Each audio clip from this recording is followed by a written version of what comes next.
Peeps! All right, before you offer me the obvious criticism, yes, I do know that these little buttons tie down the collar. Do you think I care? No. All right. Miscellaneous business stuff, I call this. And the first one is about when I belonged to a Chamber of Commerce, Omaha Chamber of Commerce group called Executive Dialogue. And that was every month we would get together, about a group of 20. One person would talk about a problem they needed help with. And those 20 people would come up with several ideas. Well, while the other 20 were talking, I was always scribbling furiously because I had plenty of ideas, and it was a 1-hour deal. And the way it evolved, for the first 55 minutes, the person with the problem interacted with the 20 people, and I never said a word. Then, at the 55-minute mark or so, the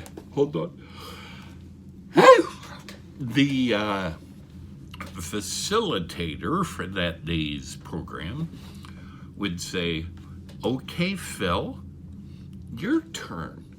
And I would give them 5 minutes of usually pretty good advice. And I found it interesting. Nobody in that room seemed put off by the fact that it had this little platform at the end. And in addition to that 5 minutes, I would always buy lunch for the person with the problem so I could go over the rest of my scribbles. When I reconnected with my good friend Mary Kay Mueller within the last month, and oh, by the way, this is January 14th, 2023, when I reconnected with her, one of the first things she wanted to talk about was that executive dialogue and what happened. She was brand new to business, joined that group, and learned a ton. But she well remembered this goofy part where I just blabbered on. I was part of a different Chamber of Commerce group. I wish I could remember the name, and I can't, which is stupid, because it was one meeting a month for 10 months. Meeting is probably a misnomer because these meetings were all day, and they taught us all kinds of things about the city of Omaha that otherwise you wouldn't know. And the group was comprised mainly of yuppie go-getters who were leaders, and they were trying to develop leadership skills, and also people who would be involved down the road. So I'm in one of those meetings, and we had kind of a weird thing going on. There was a big old whiteboard at the front of the room, and on that whiteboard were like a dozen different words or concepts or issues or whatever. The one that really stuck out for me was 24th and Lake. And the reason for that is, years ago, not all that many, a generation, maybe two ago, 24th and Lake was considered the epicenter of black citizens.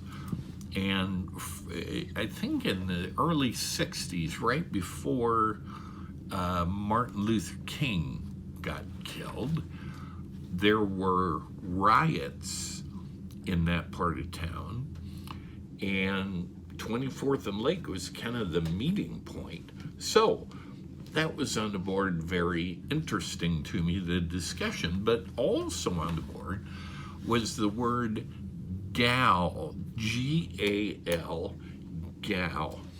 And there were way more little comments next to that word than any of the rest of them. So, being a jackass, I stood up and said, would one of you gals tell me what's wrong with that word? I kid you not, women were throwing pens, pencils, wadded up paper, anything that would launch across a short distance. And I said, so what? You're upset that people call you gal? And most likely men call you gal? Well, I'll tell you what's offensive: when you call me a guy. And we went back and forth for 10 minutes. At the end of those 10 months with that group, I received the award for Best Sense of Humor. Who'd have thunk? And then lastly, under miscellaneous business stuff, were my two friends, Jim Fiddle and Lee Sapp. Fiddle, the owner of Mid-City Bank and my funding source on all kinds of things, loans, that is. And then Lee Sapp, who was part of the Sapp Brothers conglomerate, and each of them were 23 years older than me, exactly. And I learned a ton from them. Both of them died within a year of one another, 3-4 years ago. And I mean, it was a loss to me. These dudes were very involved in the city. Fiddle did scholarships every year. He made a blanket job opportunity to anyone from Omaha who graduated from UNO, UNL, Creighton. If they wanted to come to work for him, they were welcome. And that did happen a few times. And Fiddle put me on the board of Mid-City Bank while the bank was failing. The FDIC, Federal Deposit Insurance, came in while I was on the board and basically shut it down. Jim no longer owned his bank. And the way that happened, in 2008, I believe, the real estate market nationwide, and certainly in Omaha, cratered. And Fiddle made all his money off of doctors literally across the street at Clarkson Hospital and UNMC. Well, suddenly one day he decides, I can do real estate loans. Well, those were made back in the early 2000s, like 2002, 3, 5. 2008, that market collapses, and he has just this boatload of bad loans. Then the FDIC closed him down.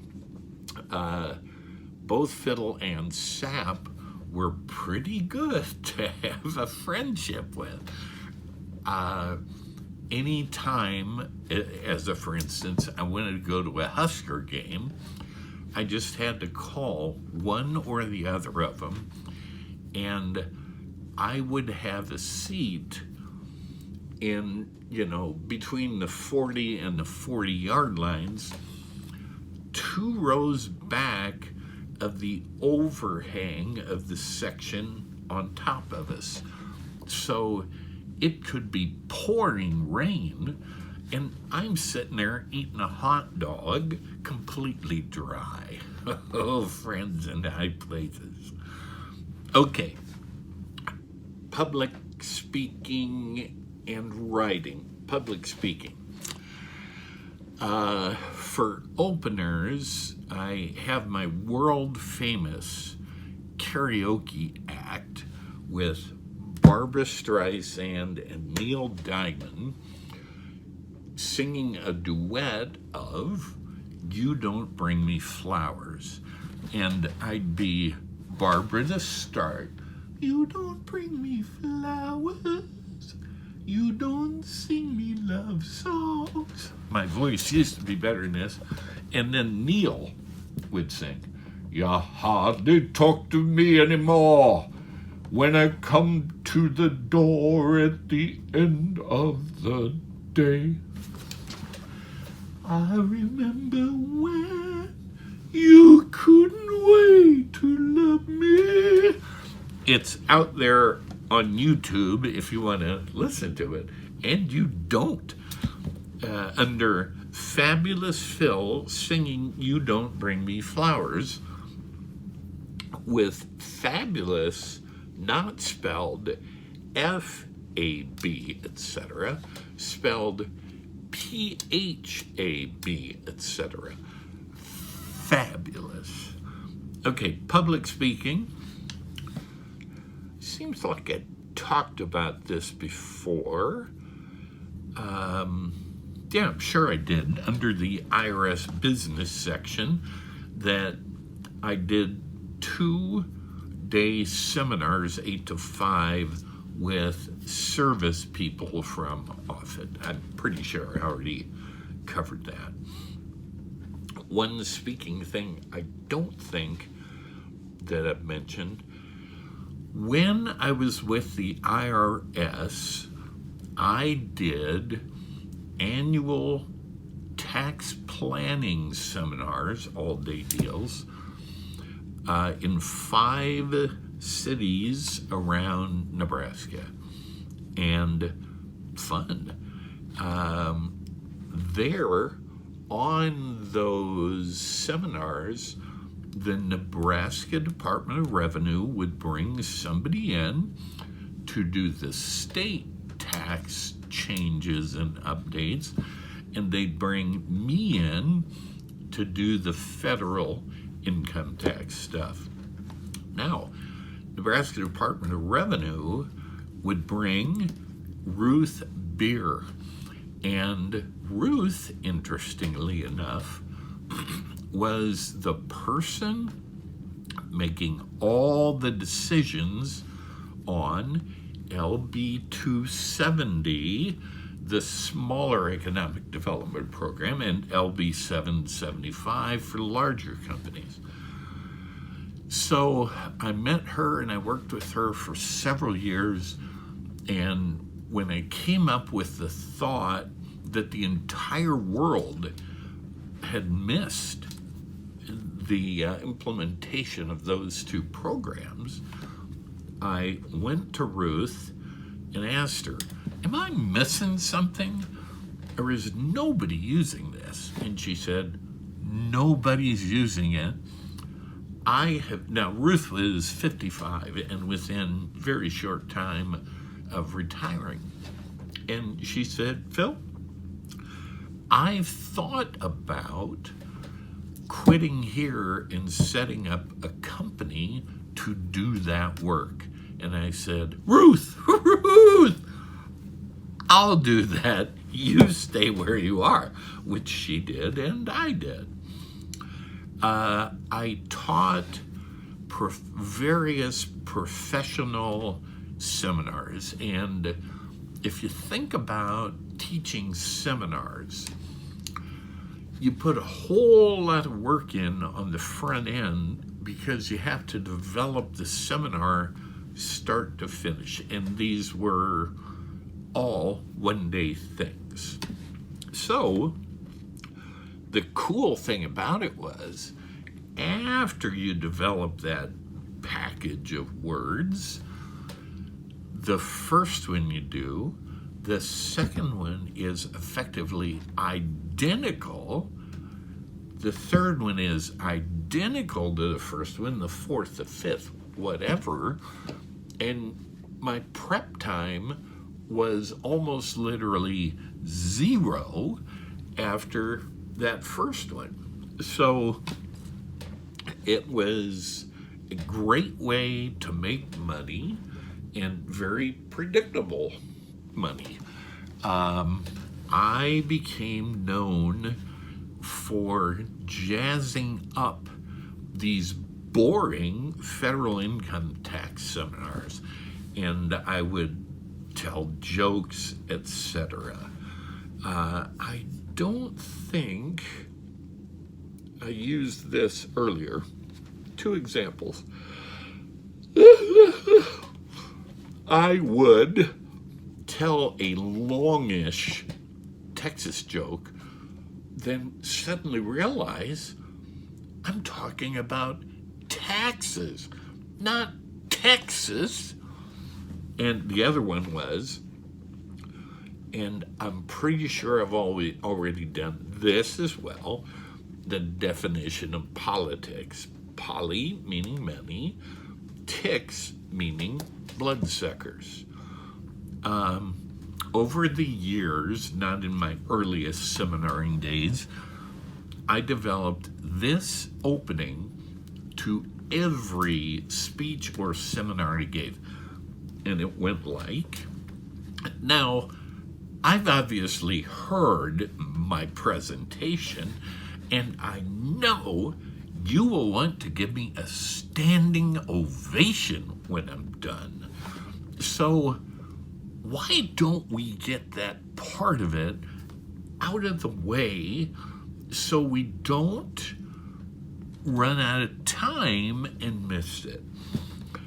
And the entire room would stand up and give me a raucous standing ovation before anything had happened. Then, instead of saying, well, thank you, I'd say, you're welcome. I love that crap. And I'm telling you, that got them ready and made the group relax a little bit. And that dude worked every single time. I did a few seminars for the Omaha Chamber of Commerce on management, not on taxes, because I had learned a ton about management after leaving the IRS. And I had a tape of one, and it was called Selling Services in a Service World. 2-hour deal. Unfortunately, even though they gave me a VHS tape, it was that long ago, I lost it, as I've lost numerous things in the 3 times I've moved over the years. More speaking, when I was with May Telemarketing, they flew me to Billings, Montana to do a 1-day speech or seminar. And we were trying to raise the May Telemarketing's visibility, and that was kind of fun. The only problem with it was it took the same amount of preparation time as one of the other tax-oriented seminars I would do, and that was it. I never used it again, so that was kind of poop. There is a group out there called Toastmasters. I was in it for over 10 years. It basically helps you do public speaking, stand up in front of groups and any size. A fabulous idea for anybody. Really helps your confidence when people talk about getting in front of a group. They talk about being incredibly nervous when people do live performances like Broadway. They talk about being very nervous. I don't know why. I was never nervous. I just looked around the room and talked to people. And I wasn't nervous like at lunches, so I didn't see any need to be there. Here's a big missed opportunity. I had done some seminars for the University of Nebraska-Lincoln Department of Continuing Education. And as I left CPA life, they were working with me on a 7-state seminar series on managing the professional practice. Lawyers, accountants, architects, engineers would be the target. And we did those end-of-year IRS, Nebraska Department of Revenue seminars in 5 different communities in Nebraska. Well, if we had gone, and Nebraska has no population compared to a Missouri, as a for instance, a Colorado, as a for instance. So we wouldn't have done 5 locations times 7 states, all of those places being bigger. It would have been 10 or 12, say, around those 7 states. Rounded up, 100 seminars total, and back to the initial thought, bunch of work on the first one, and then it's almost coasting through the rest of them. And I got paid pretty well, like in the thousands of dollars for any seminar I did. So, like I said, I walked away from a huge opportunity, but I went to May Telemarketing, hoping, planning more accurately, to be worth 2.5 or 5 million or something like that 5 years down the road. So the hundreds of thousands of dollars I would have earned in that UNL Department of Continuing Education seminar series would have kind of been dwarfed by May. That's why I moved. More speaking. I've been a lector at my Catholic churches forever. Same thing. Never nervous, and really worked on those readings, although short, and put a lot of power and emotion into it. Unusual for lectors who basically just read it like nothing's going on. And that's about what you get. Whereas I'd go, just read it like there's nothing going on. Small difference, huge difference. I spoke to a Creighton University business class about risk. And that presentation is 2.5 pages, single space long, and a little bit over 15 minutes.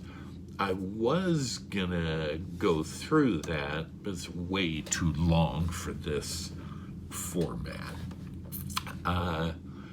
I've always been an entrepreneur. I enjoy starting and or building companies and seeing them to a point of what I'll call completion, which is handing them over to a buyer. The starting part of it requires a big risk. You're putting all your eggs in one basket. May work out beautifully, but it may be a total dud. And coming up, I have a piece of this to talk about the total duds. I've always been a scorekeeper. I've always measured career success by the income I earn. But feels like I've said this before, I've never settled for a position I didn't love. Thus, a true win-win for me and the other people I'm working with the exception of those 2 years of CPA life after being gone from 20. Okay.